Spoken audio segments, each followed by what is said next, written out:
जान लेबू हमार जान बोला गर्लफ्रेंड बनबू का। जान लेबू हमार जान बोला गर्लफ्रेंड बनबू का।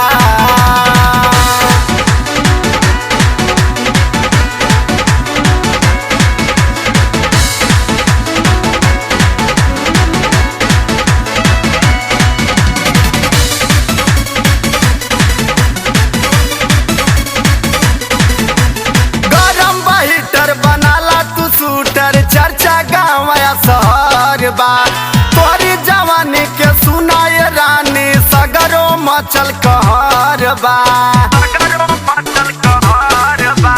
गरम हीटर बनाला तू शूटर चर्चा गाँव शहर बा। तोरी जवानी के सुनाए रानी सगरो मचल कहर बा।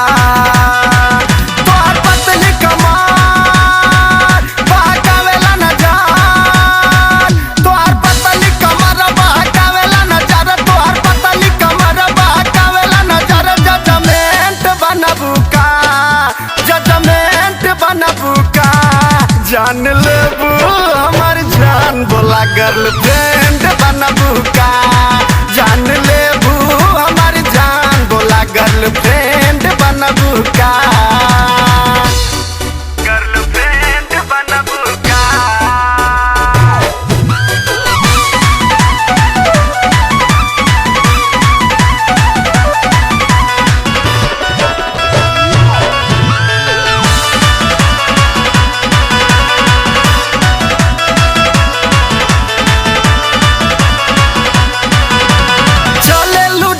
मचावेलू गदर सबही के तो पे नजर बा।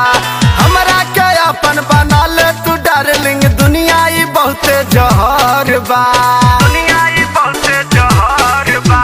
चलेलू डगर मचावेलू गदर सबही के तो पे नजर बा। हमरा के अपन बना ले तू डार्लिंग दुनिया ही बहुते जहर बा।